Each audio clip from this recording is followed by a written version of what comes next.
Today we are continuing our investigation of Bank of America's acquisition of Merrill Lynch. When we held our first hearing on this merger, I called it a shotgun wedding. Now it looks like a marriage of convenience. Ken Lewis got what he wanted, and the Treasury and the Feds got what they wanted. All of this happened against a backdrop of unchecked government power, with no transparency or accountability. Ken Lewis appears to have manipulated the accountable system to his benefit. He started this bailout in motion when he made the first phone call to Mr. Paulson that got the government involved. He got the Treasury to cough up $20 billion of taxpayers' money to help finance his merger. He never had to disclose $12 billion in Merrill Lynch losses to investors until it was over. He never had to ask the shareholders to reconsider the transaction. In the end, Mr. Lewis got everything he wanted. Mr. Paulson and Mr. Bernanke also got what they wanted out of this marriage.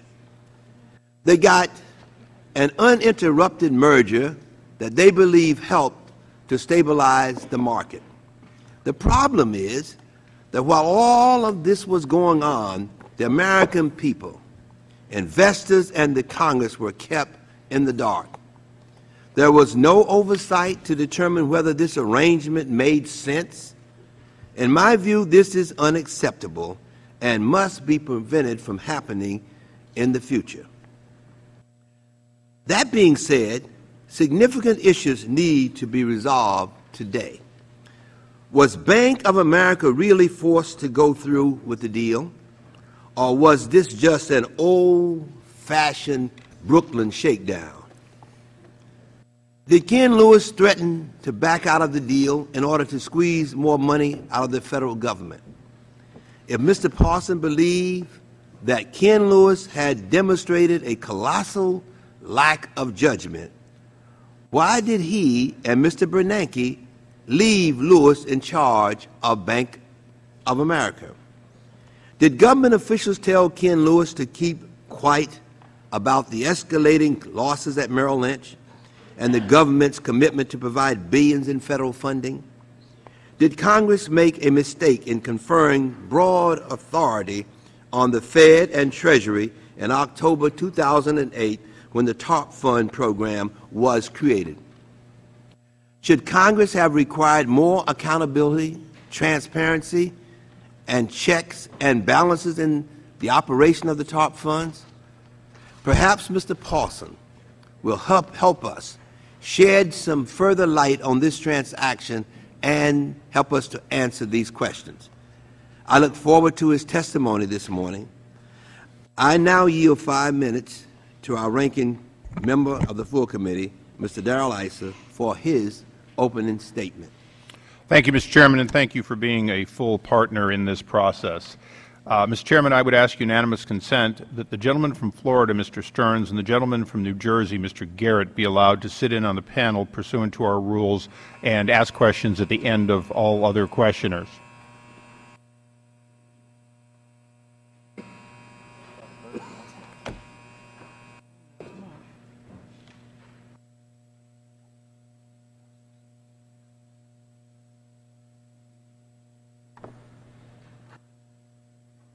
I think we're just going in.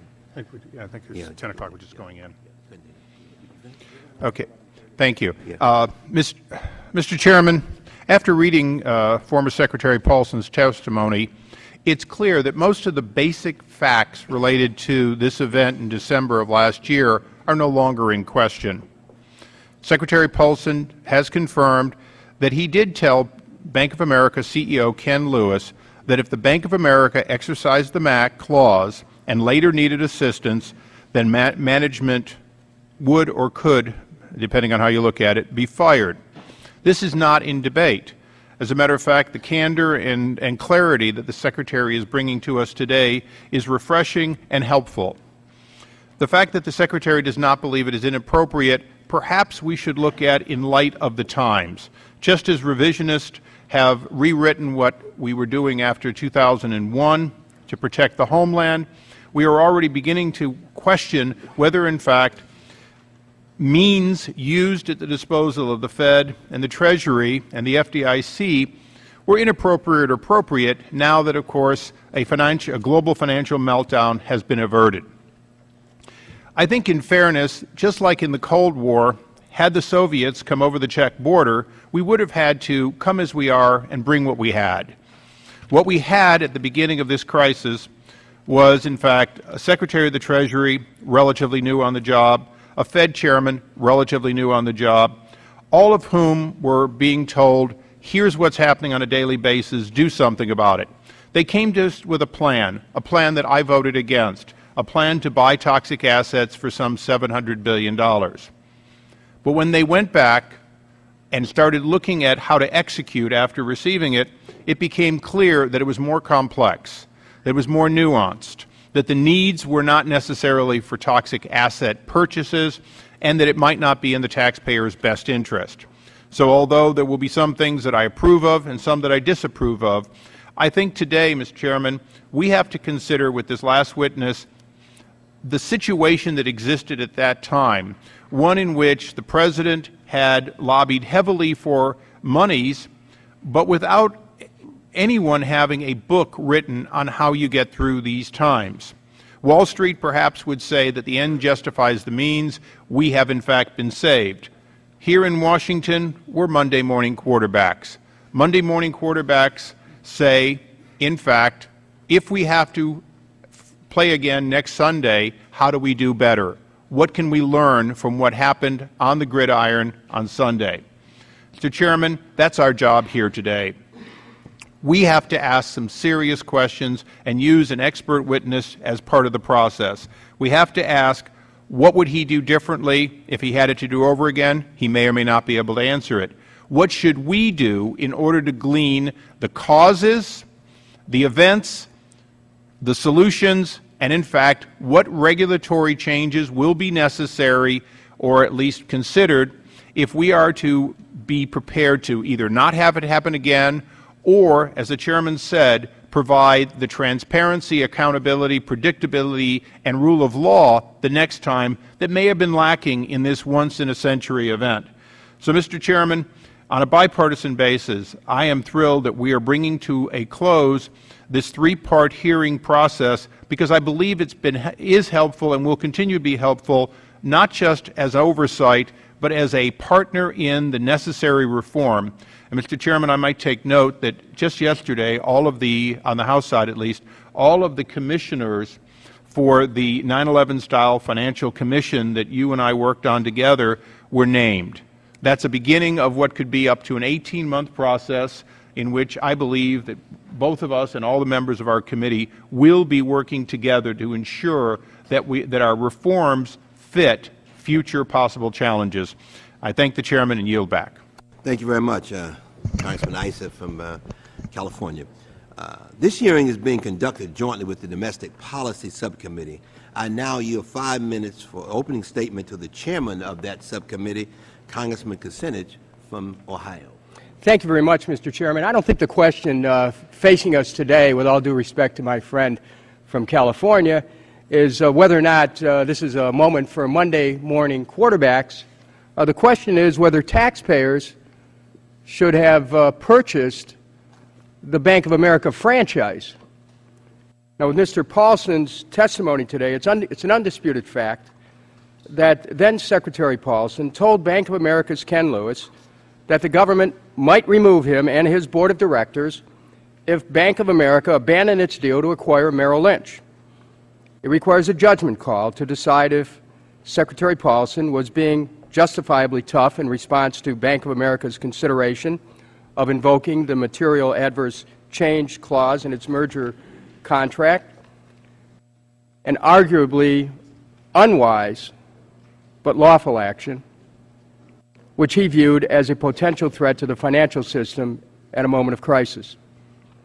But nothing in Secretary Paulson's testimony today justifies the government's decision to ignore evidence that Bank of America withheld information from its shareholders about mounting losses at Merrill Lynch before the crucial shareholder vote on December 5th, a potentially illegal act. I've seen no justification for the government to override recommendations of professional staff at the Fed and the President of a regional Federal Reserve Bank for greater accountability of Bank of America's top executives. Yet, sadly, that is precisely what Mr. Paulson and Mr. Bernanke did. This committee's investigation and 2 previous hearings have revealed that the government had concluded that Mr. Lewis's management of Bank of America was seriously deficient and possibly in legal jeopardy. Top staff at the Fed and Treasury had determined that Mr. Lewis knew about accelerating losses at Merrill Lynch before the shareholder vote to ratify the merger, but he did not provide that information to shareholders. The top lawyer at the Fed had determined that Mr. Lewis and his management team were possibly in violation of securities laws for withholding material information from shareholders.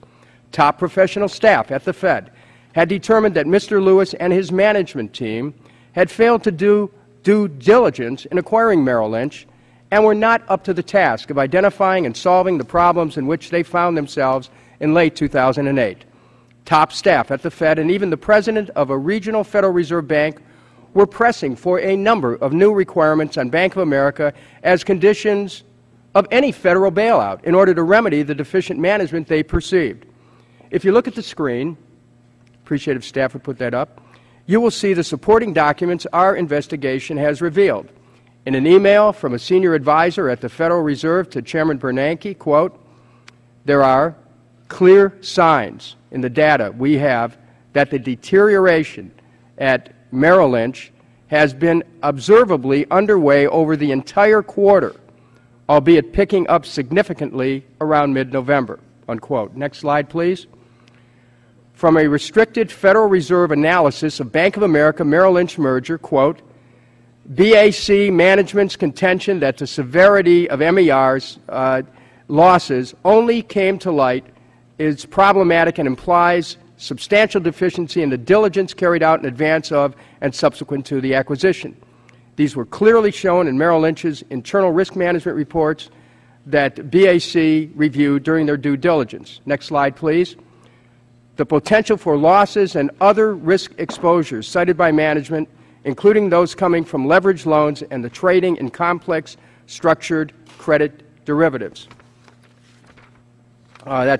Derivatives products, that's called correlation trading, should also have been reasonably well understood, particularly at BAC itself is also active in both these products. Next slide, please. From an email from the Fed's General Counsel to Chairman Bernanke, Lewis should have been aware of the problems at Merrill Lynch earlier, because as early as mid-November and not caught by surprise. That could cause other problems for him around the disclosures Bank of America made for the shareholder vote, unquote. Next slide, please. From another email from the Fed's General Counsel to Chairman Bernanke. A different question, quote, "A different question that doesn't seem to be the one Lewis is focused on is related to disclosure. Management may be exposed if it doesn't properly disclose information that is material to investors. His potential liability here will be whether he knew, or reasonably should have known, the magnitude of the Merrill Lynch losses when Bank of America made its disclosures to get the shareholder vote on the Merrill Lynch deal in early November," unquote. Next slide, please. In early December.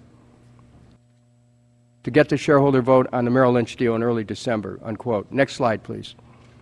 From talking points prepared by top staff at the Federal Reserve, quote, "Bank of America should expect to be required to more intrusive review and involvement by the U.S. government in the selection of management of Bank of America, including the Board of Directors," unquote. And the final slide. From an email from Eric Rosengren, President of the Boston Federal Reserve Bank, to Chairman Bernanke, quote, "Going forward, I'm concerned if we too quickly move to a ring-fenced strategy, particularly if we believe that existing management is a significant source of the problem and that they do not have a good grasp of the extent of their problems and appropriate strategies to resolve them. I think it's instructive to look at the example of the Royal Bank of Scotland. The UK replaced senior management. I would not want to discard this option prematurely," unquote. In spite of the evidence and recommendations from top staff, Secretary Paulson and Chairman Bernanke bailed out the merger of Bank of America and Merrill Lynch without requiring replacement of Bank of America's top management or board of directors or imposing any meaningful new requirements on Bank of America's management. Not every national government, faced with troubled, systematically significant banks, behaved the same way. The UK dismissed top corporate management at Royal Bank of Scotland upon rescuing the company, without impairing the bank's ability to operate. Even in the U.S., General Motors' top executive was pushed aside as a condition of federal support. But in the United States, the management of systemically significant banks such as Bank of America not only kept their jobs, they received billions in taxpayer dollars to help plug the holes in their balance sheets. Secretary Paulson regards the government's intervention in financial markets as successful.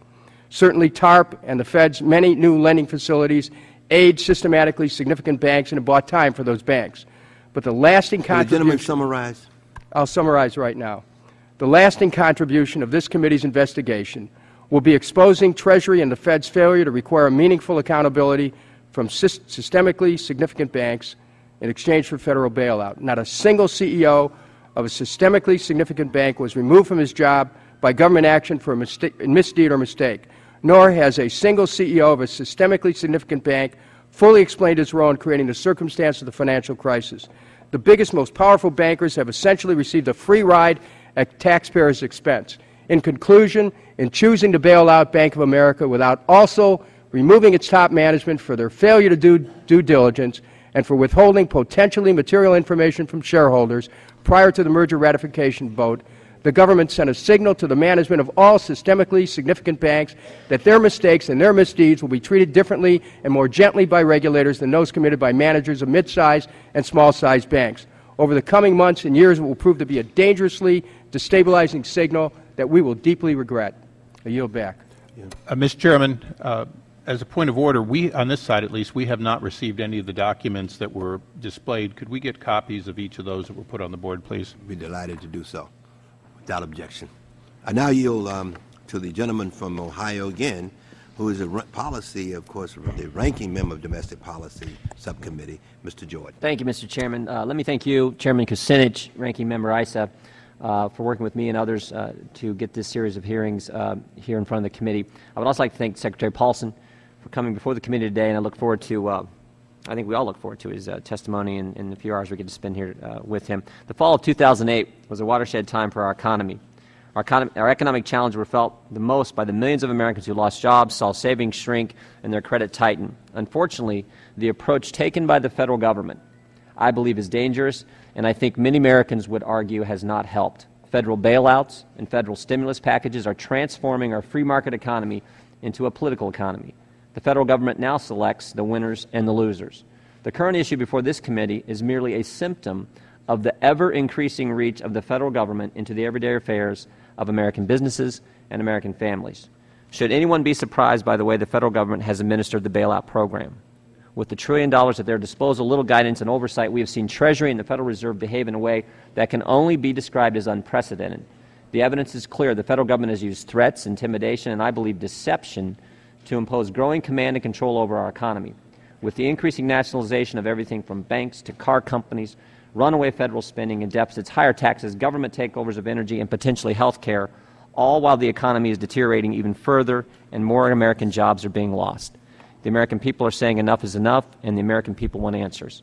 I look forward to hearing from Mr. Paulson about his role in these dealings and would yield back the balance of my time, Mr. Chairman. Thank you very much for your statement. We turn now to our witness, Henry M. Paulson. Mr. Paulson served as the Secretary of the Treasury from 2006 to 2009, January 2009. He previously served as the Chairman and CEO of Goldman Sachs. It is committee policy, Mr. Paulson, that we swear our witnesses in. Will you please stand and raise your right hand? Okay, thank you. Oh, yeah. Do you solemnly swear to tell the truth, the whole truth, and nothing but the truth? If so, let the record reflect that he answered in the affirmative. You may be seated.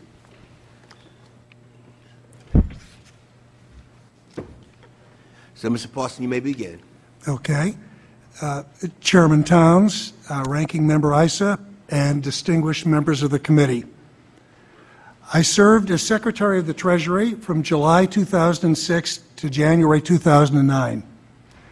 During my tenure, the world experienced a financial crisis unprecedented in our lifetimes. The crisis presented a relentless series of novel challenges that required swift, innovative, and dramatic responses.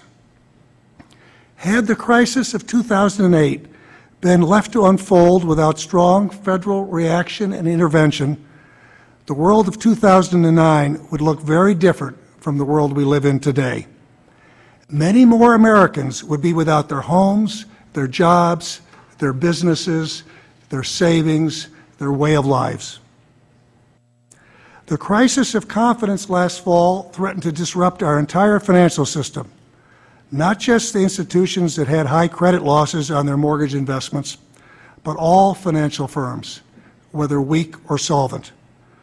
As liquidity dried up, the continued collapse of financial institutions that provide credit and handle payments would have meant in short order that firms across industries, not just Wall Street, but every street, would have seen a massive curtailment of access to financing needed to purchase supplies and pay employees.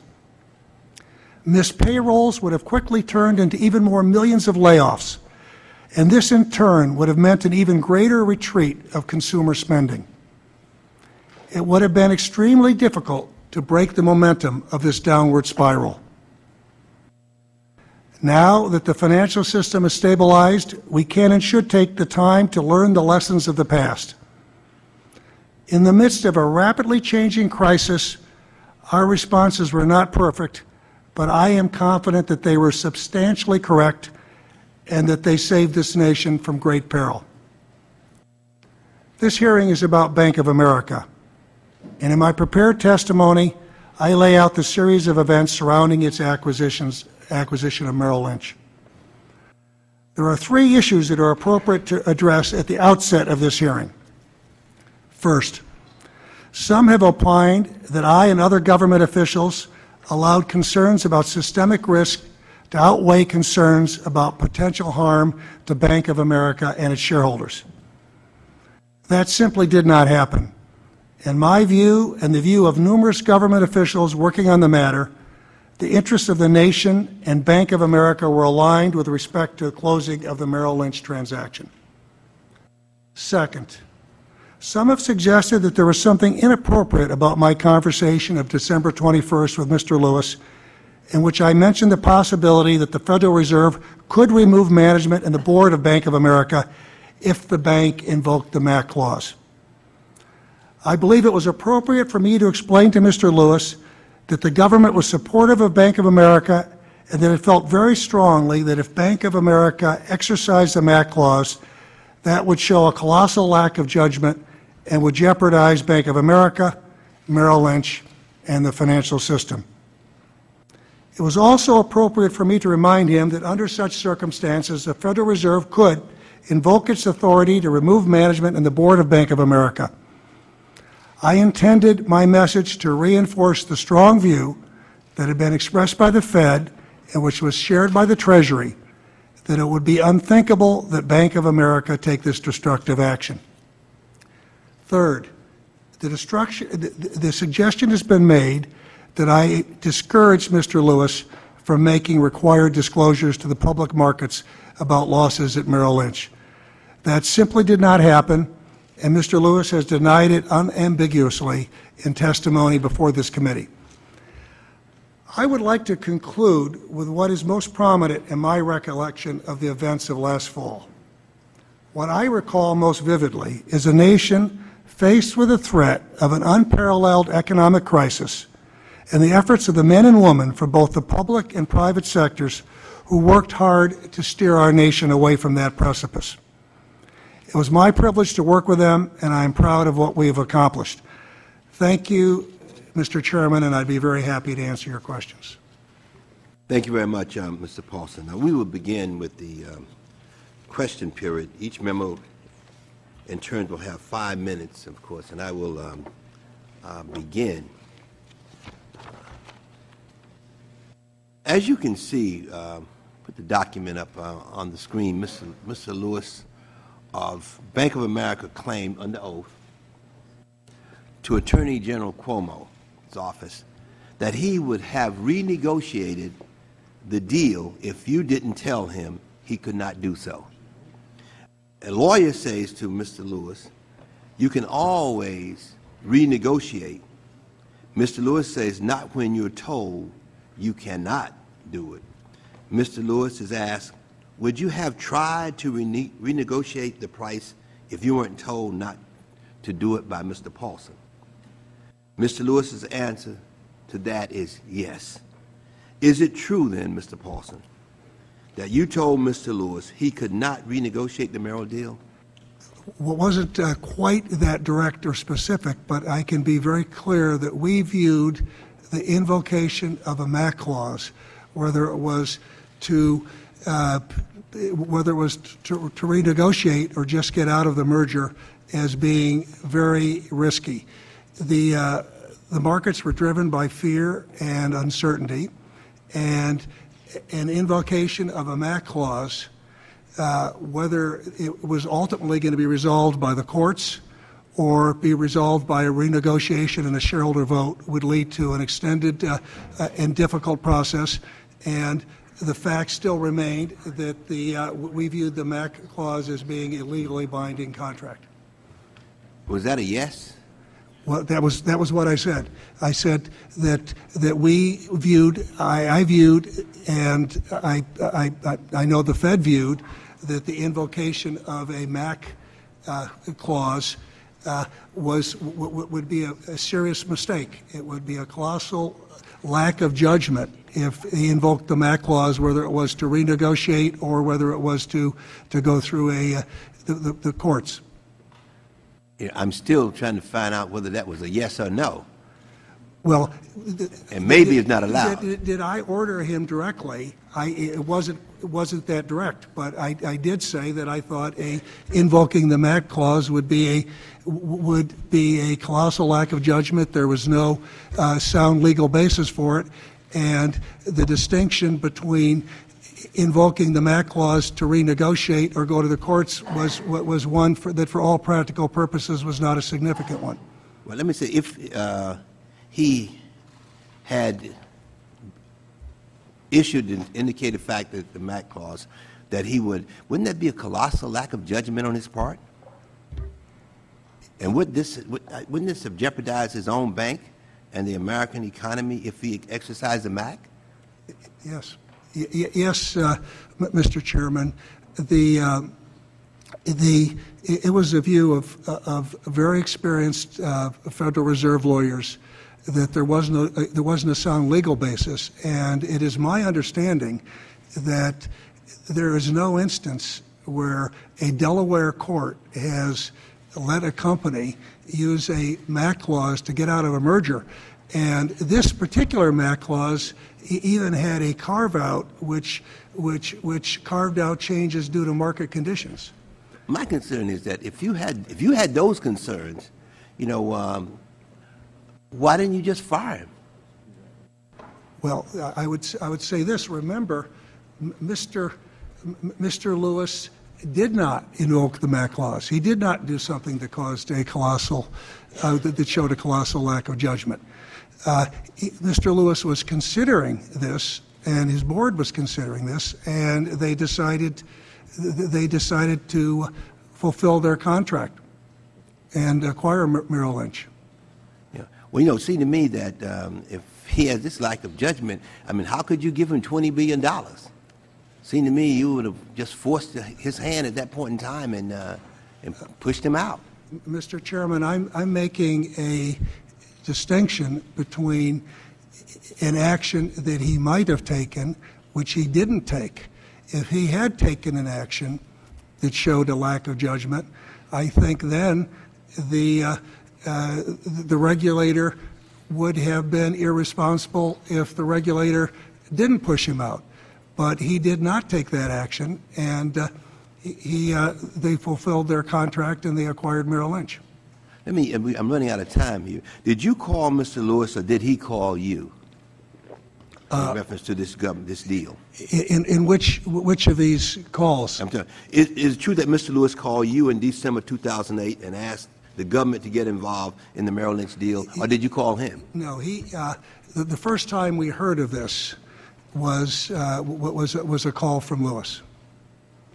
And so on December 17th, I heard from a member of my staff that he would be calling, and then I got a call from him, and he said that he and his board were concerned to learn of the extent of Merrill losses, which he'd become aware of very recently. Yeah. Well, I mean, my time has expired, but let me just ask you this before we run to the. Is it true that Bank of America first brought up the bailout? Did they bring up the bailout to you, or did you bring up the bailout to them? Well, Bank of America came to us with their concerns about their losses and their concerns about going ahead with the acquisition. And in terms of the bailout, I prefer to use the word rescue, but whatever word we use, that this came out of discussions because we had very much, at least I think we had an alignment of interest, because my concern was the American people. And I took a look at the losses that I heard coming as being breathtaking. Pull the mic just a little closer to you. Pull the mic a little closer to you. Pull the mic a little closer to you. Oh, I'm sorry. So as I said, the rescue came out of discussions, and I believe it was the view of the government, that the Fed and Treasury, that when these announcements were announced, that they would truly shake the market were it not for some form of government support being in place. And so we felt that we needed that in place in order to keep the system intact. Yeah. Well, let me just say we'll continue to on the second round. I yield to the Congressman from California, Ranking Member Mr. Issa. Thank you, Mr. Chairman. Mr. Paulson, you know, with our previous two testimony witnesses, obviously Chairman Bernanke found himself in an odd situation of saying, although Mr. Cuomo had said that the threat that you had said, and I'll quote it as best I can, from his letter, Secretary Paulson has informed us that he made the threat at the request of Chairman Bernanke. Now, that came from Cuomo's office, and I apologize that his work was a little sloppy. We get a letter, but there's no transcript, there's no written record, so we have to take his interpretation of your statements, and that's one of the reasons you're here today. We also dealt with Ken Lewis, who came here with a situation in which he had received a threat by your own statements, and yet he had to say that the threat was not the reason that he went through with a bad deal. For if he had said that, then the Ohio pension funds and others that have sued, saying that the merger diminished their ownership, their asset value in Bank of America, would have in fact had their lawsuit go forward much more readily. So each of you before you have been in an odd situation. You're uniquely positioned to help us. One, you've told us, yes, you did issue the threat. Two, you believe that it was reasonable.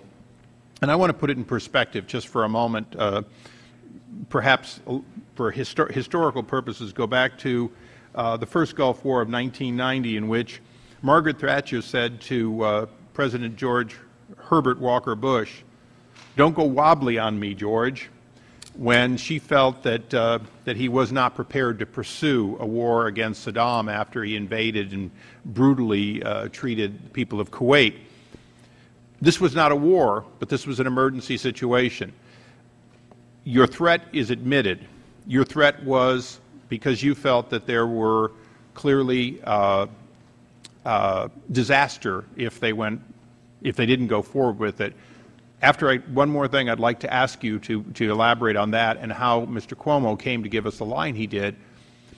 My understand is, had the MAC clause been completely valid, had Ken Lewis renegotiated, had they agreed to a new terms or to a breakup, isn't it true that, in fact, we would have had a long period of time, statutory notice for stockholders, and then a stockholder vote occurred? Yeah, there is. If there had been a renegotiation, there would have been an extended period, and there would have been a revote, is my understanding. And isn't it that which is at the center of why you issued the threat and why Ken Lewis ultimately decided that the damage from that period, even if he got a better price or broke it, either way could be disastrous to both firms? Well, the reason, and again, I don't. Ken Lewis didn't characterize it as a threat, and I. No, actually, he didn't. He did characterize it as a threat. He managed to say that he didn't feel threatened while receiving a threat. I prefer to characterize it as me explaining the Fed's supervisory authorities to him. But in any event, whatever we. I like Margaret Thatcher's way of doing it myself. However we characterize it, that the concern that I had was that the MAC clause wasn't a legally viable option. There's no precedent for it. There's no basis for it, and so doing that would have just been. It would have shown a lack of judgment, and I think it would have really undermined the viability of B of A and Merrill Lynch and the financial system. Well, going back to Mr. Cuomo's characterization of what you had to say, if you can help us, if you will, thread the needle between these two, and before my time is up, I want to ask one other question, sort of an easy one. Would you say that effectively, no matter what the reason, the viability of the MAC, you were saying the equivalent of what Margaret Thatcher said to George W. Bush, which is stay the course, get this done, it's better to do it right now than not? Yeah, let me go to explaining the confusion with Secretary Cuomo's office. It's really quite simple, because the Fed had invoked a privilege that kept me from recounting my conversation with Ben Bernanke to Cuomo's office. So if it hadn't been for that Fed privilege, I would have told and would have said to the Secretary, to Attorney General Cuomo's office exactly what I'm saying here today.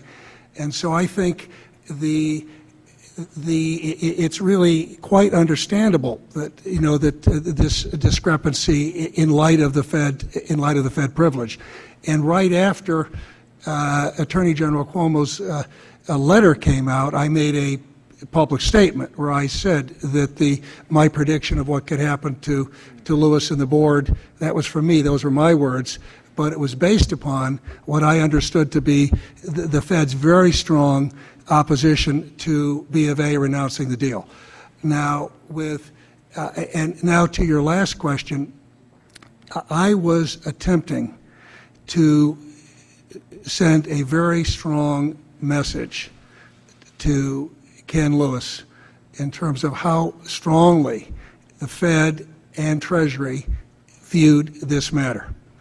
And it wasn't just the words that about the Fed's supervisory powers, the other language which I presented at that time, which again, very strong message on the the lack of the MAC being a legally viable option, very strong message on it being a lack of judgment, and a very strong message on what I believed and what the Fed believed this would do to Bank America and Merrill Lynch and the financial markets. Thank you. Thank you, Mr. Chairman. Thank you very much. Now yield 5 minutes to the gentleman from Ohio, Mr. Kucinich. Thank you, Mr. Chairman. Ranking member. Secretary Paulson, in your testimony, you justify telling Mr. Lewis that the government might remove Bank of America management if they terminated the deal to acquire Merrill Lynch. Excuse me. You state, quote, such an action would show a colossal lack of judgment and would jeopardize Bank of America, Merrill Lynch, and the financial system, unquote. Secretary, Yeah. if a lack of management judgment merits decisive governmental action, what about potential violations of the law? Mr. Paulson, were you aware of concerns felt at the Fed and Treasury that Ken Lewis's management team failed to do due diligence in acquiring Merrill Lynch and possibly violated securities laws by withholding material information from his shareholders to get the vote for the merger with Merrill? I become aware from some of the emails that this committee has released and other documents. Did you know at that time that there were concerns? And I know that there were some concerns at that time? Did you know, Mr. Secretary? By staff members, some concerns at that time as to whether how, along the lines of what you expressed on due diligence. I had not heard concerns at that time about securities laws. Now, Chairman Bernanke testified here that he shared those concerns about Bank of America's management. Did you share the concerns with anyone? In terms of concerns about Bank of America's management, here's what I would say about management. Congressman, I have been involved and was involved in at least 3 situations when I was at Treasury where CEOs were replaced: Fannie, Freddie, AIG. Let me ask you this on that point. Did in 2008, did you ever inform the management of any systemically significant bank that they would be forced out for any reason? Well, I would say this. Here's the calculus. You have to ask yourself, is this management capable of running the firm, and is there someone else there or someone else you know of that can do a better job? And I would say that these large, complex financial institutions are not easy to run, and it's not easy to find strong people to run them during a financial crisis. Well, I just want to say this, Mr. Paulson, and we have a limited time here, so I appreciate you answering these questions. The investigators of this committee have reviewed tens of thousands of pages, including notes of conversations you participated in, where the federal response to Bank of America's problems was crafted.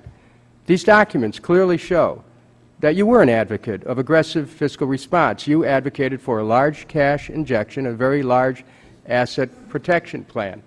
But nowhere in these documents did we find evidence that you advocated for holding Bank of America's management accountable for failing to do due diligence and for withholding potentially material information from shareholders. So, Mr. Secretary, did you in fact advocate for requiring such accountability as a condition of the bailout you were developing? I advocated the accountability we put in place, which was we treated Bank of America like Citigroup. We treated them differently than those that went to the TARP the first time.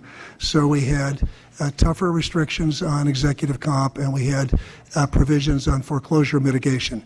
But in terms of replacing the CEO, in this situation, it was my judgment, and it was a judgment of their regulator, that it was appropriate to keep Mr. Lewis. That this is a decision that's made by the board of directors, and for regulators to come in and decide to replace him, we didn't think that was appropriate.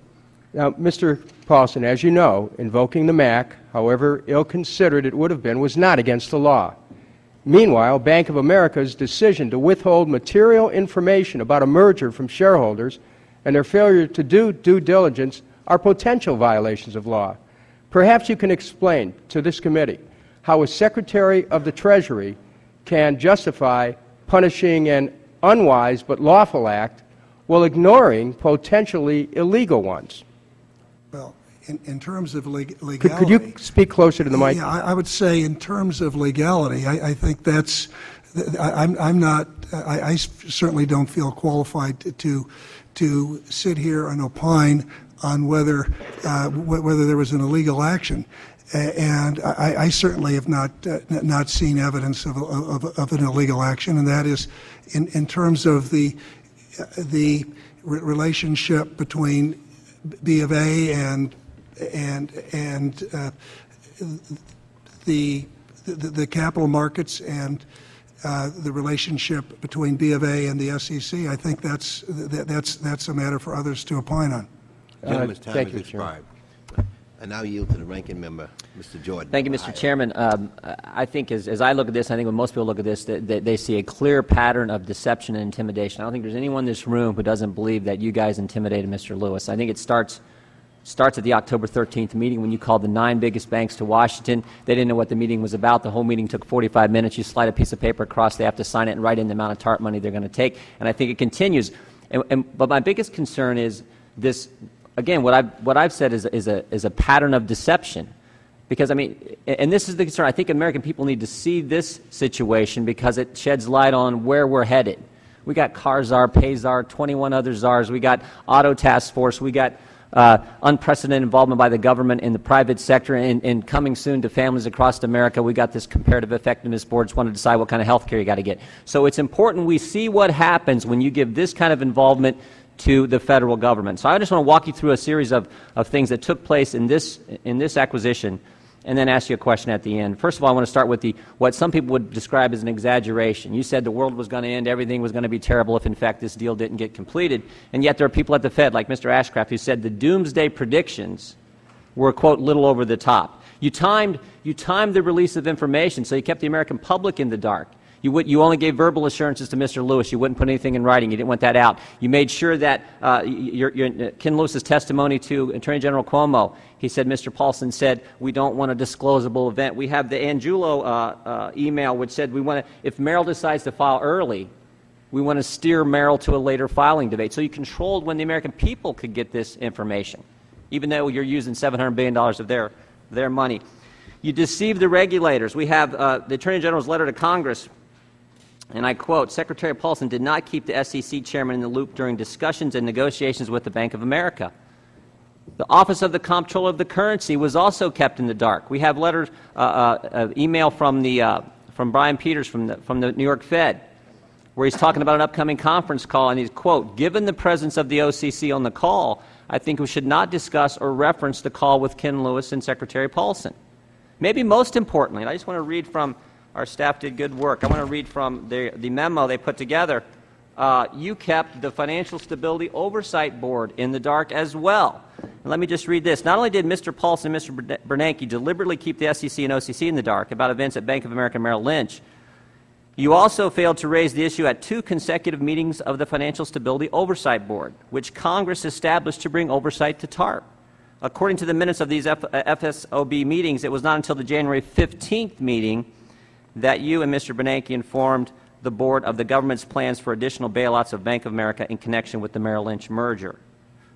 So again, you claim that failing to force the merger would have had catastrophic effect on financial stability, yet it wasn't worth revealing to the Financial Stability Oversight Board. So you got financial instability is going to happen, but you're not going to reveal what's going on to the Financial Stability Oversight Board. And then the last example I would point to is one I started with. Go back to the October 13th meeting. You deceived the banks involved with this. I mean, this is based on Ken Lewis's testimony. I've asked this question, talked about this both with him and with Fed Chairman Bernanke. You called the 9 biggest banks to Washington. They don't know what the meeting's about. The whole meeting takes 45 minutes. They said on one, he described the meeting. They said on one side you, Mr. Geithner, Mr. Bernanke, Ms. Baer said on the other side, and you basically tell them they're going to take TARP money, like it or not. And so I have one question, and this, I think this is critical. That was on October 13th, that meeting. I want to go back to October 3rd, because that's when this whole thing started. When we started down this bailout road, this bailout fever that's grabbed Washington, it frankly started on October 3rd when the Congress of the United States decided to give you $700 billion of taxpayer money. And the whole premise of that action was that you were going to take that money and you were going to go buy the troubled and toxic assets. You were going to clean things up and things were going to get back on the right track. And yet, to date, the Treasury has not purchased those assets. So I want to know, when did you know that you could not be able to do what you told Congress? I remember hearing sitting in on the conference calls with you and Mr. Bernanke. I remember when you came in front of lawmakers and you talked about, we're going to buy these troubled assets. And yet, or actually 10 days later, you had changed direction completely and instead just injected capital into the institution. So, did you deceive Congress before the October 3rd vote, Mr. Paulson? Yeah, let me... and again, pretty clear pattern of what's taken place. Well, unfortunately, I don't think I have time to respond to every question you asked or every statement you made, many of which I disagree with. But let me get to the TARP, because I think that's critical. We went to Congress, and when we asked for authority to buy illiquid assets, we also recognized we needed flexibility, and we worked with Congress to make sure that we had the flexibility to deal with whatever we had coming at us. Congress, I believe, knew they were giving us this flexibility, and thank goodness they did give us that flexibility.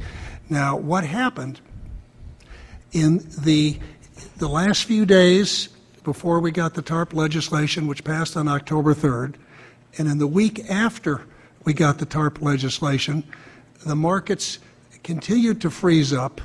We had a whole series of bank failures overseas. 5 or 6 different countries had to intervene to rescue their banks. Market participants were clamoring for us to do something quickly. We needed to do something quickly. And the way we were able to do something quickly and make a difference, and make a dramatic difference, and prevent something very dire from happening was to make the change and inject capital. And I would say one other thing. I think subsequent events have proven unequivocally that there is not an easy, quick way to purchase illiquid assets. So when did I come to the conclusion that we needed to move and do something? It was sometime between October 3rd and October 13th. Well, it wasn't. No, it was not. My question is, was it before October 3rd? It wasn't. I would say. Would you disagree? Wouldn't you say the main point that you and Mr. Bernanke sold, and I didn't go along with this, I thought it was a crazy plan. The main point you sold to the Congress of the United States was we were going to go in and buy these toxic troubled assets. Well, I would say this. Would you agree? Yeah, that was the main point. That was, and it changed in 10 days. Let me say this. That was the main thrust, and that's what we talked about. But we, from the beginning, wanted flexibility. Congress wanted to give us flexibility. It was very good that Congress gave us flexibility. Gentleman's time has expired. I now yield to the gentleman from Pennsylvania, Mr. Kanjorski. Thank you, Mr. Chairman. Mr. Secretary, I'm not sure that the committee here isn't having this examination to find out whether we could promote the shareholders' interest of Bank of America.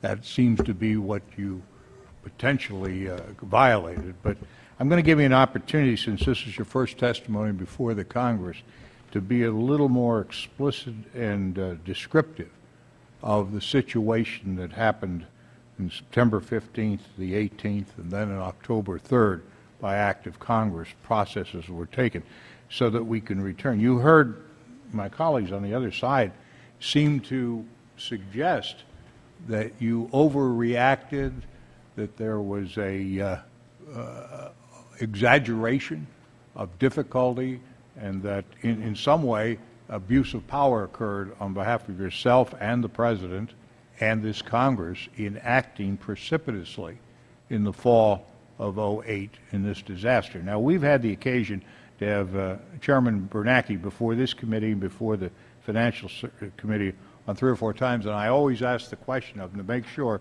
we restate that picture and that the American people have a chance to understand what happened.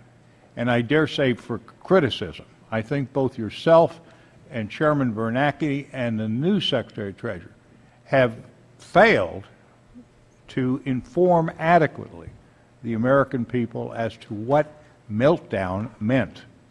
I remember those vital days and some of those meetings and telephone conference calls that we all participated in, and some of the descriptions.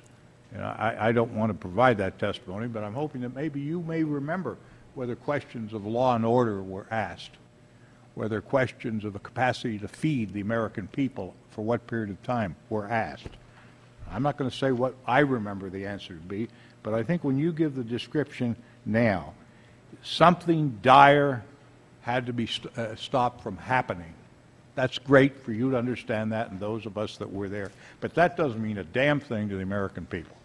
And as we move through this, you can see committee members here don't quite understand what the situation of September, October, November, and December of '08 was like. Right. Please take moments now to describe as fully in detail as you can what were the projections that could happen to not only the United States but the world in a period of 24 hours, 48 hours, 72 hours, and how that would comport to what life would be like if no action were taken.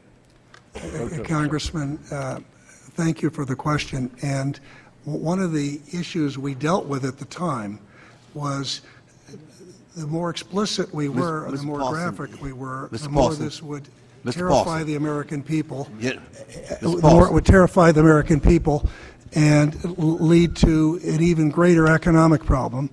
And so as we were attempting to explain this, there was this conflict. We didn't want to overly scare people and make it worse. Well, now take the opportunity to scare people. Okay. Well, tell them the truth. We've got to deal with the American people now and some of our fellow members who think that this was a facade of some sort, that it didn't really happen, that we weren't in jeopardy. If you have a situation where a banking system is frozen and money can't move between financial institutions, what ultimately happens is that every business, even businesses that seem to be solid, and small businesses across America will not be able to fund their inventory. They won't be able to meet their payroll.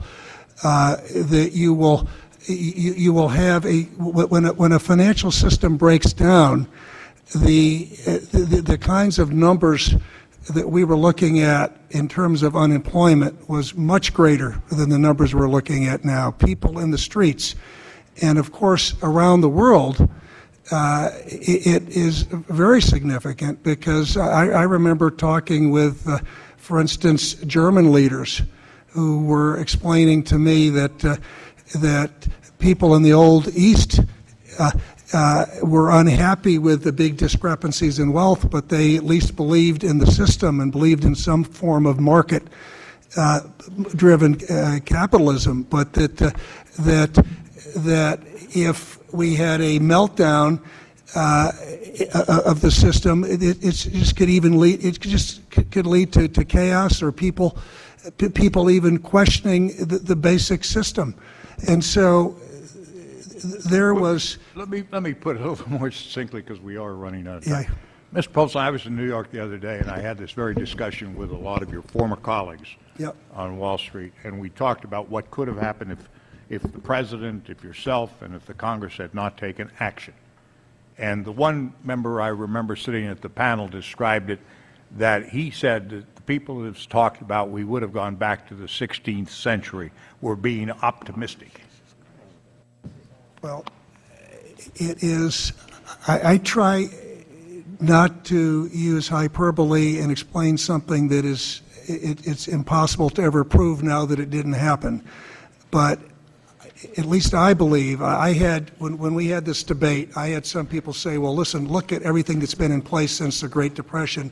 We can't have that, we certainly couldn't go through that again.